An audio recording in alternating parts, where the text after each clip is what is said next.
What is going on, guys? Carlos here from Live Gaming Paradise. We are back again with another episode of the Legend of Zelda Tears of the Kingdom. This time we are at the Rito village and we're going to go and do a side quest with Tulin.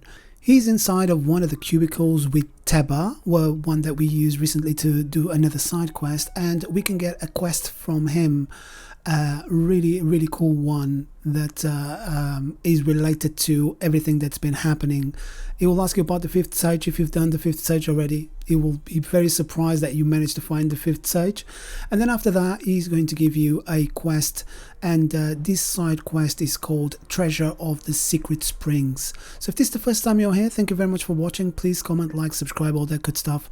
If you're a member or a regular, thank you so much for your support. I really appreciate it. Right, in order to get this treasure, we need to go over to the Byron shelf, and we're going to go to the left hand side in here. As you can see, it's this area up here, right on this area here. It's below the highest Byron snow shelf writing, so it's just going to be around here. Just make sure you put a pin in here so you can go in the direction of the pin by looking at the mini map when we're gliding down there. And then we're going to go over to the Rospro Pass Skyview Tower, and we're going to go and glide over to the location where the pin is. Right in here, I sped up a little bit of the flying because it was just taking a very long time to try to make these videos as short as possible. But if you've put the pin down, you should be able to just go directly to the pin, just facing that direction and glide all the way there, and you should be able to find it. It's not very difficult. It's got a massive iceberg blocking the actual cave, that system that you need to go into in order to get this treasure.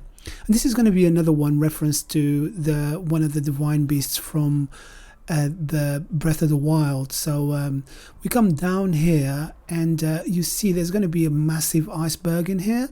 We just need to go next to it. We're going to need to melt it down in order for us to unlock or open the cave, so we can get into, and then we need to do a couple more things before the treasure reveals itself. There's going to be quite a few enemies around here, so just be on your guard. But if you land very close to the iceberg in here, none of the enemies is going to spot you. So all you need to do then is just get your wood out and some flint, and then we're going to make some fires in order to melt this iceberg down so we can go and get inside the cave and collect the treasure.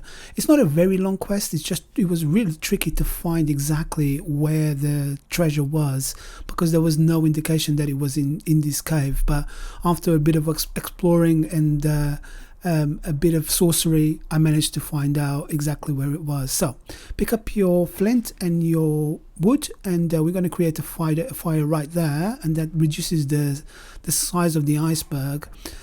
Only enough for us to get inside the cave. You know, we don't need to like melt it completely down, but once it's like small enough, you'll be able to kind of like get through the gap inside of the cave.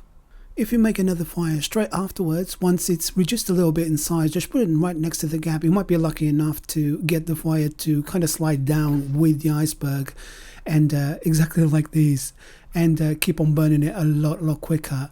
But when it gets really small on the side, as you can see, there's going to form a little gap in here. You'll be able to get through this gap and get onto where we need to go.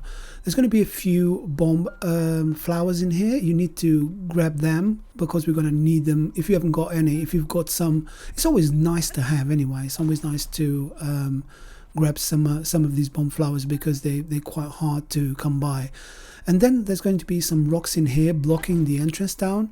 What we need to do is just get something like a rock hammer or something like that. Just jump and smash it down, and it will destroy these ones. And then what we need to do is, if you go straight down, just open your glider and you will see that there's going to be more rocks blocking the water on the sides. Just before we even land, we can just grab our bomb arrows and we can destroy those boulders. They are blocking the water from flowing down, because we need to get the water to flow down exactly like this from multiple locations in order to flood this thing here, this air fan in the top. So there's going to be quite a few.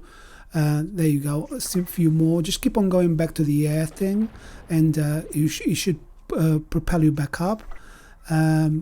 and once you clear the majority of the gaps, you see that the water keeps on rising. There's going to be all around this room on the top, there's going to be quite a few of them.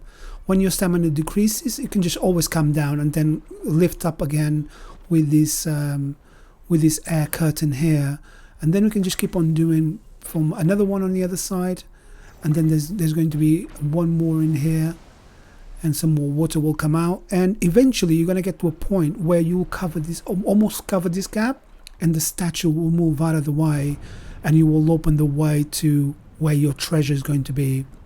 There's going to be quite a few things on those caves that we've just broken the boulders out of, so you can go in there and get them, but there's baddies as well in there, so it's really up to you whether you want to risk it and get some stuff. Look at me, I got frozen. There's also going to be a chest floating around in here. You'll be able to grab it with your ultra hand. There's going to be 5 arrows inside of that one, so just make sure you grab that one, because arrows are super important. I didn't realize just how important they are, because I'm constantly running out of these arrows, so it's always nice to have.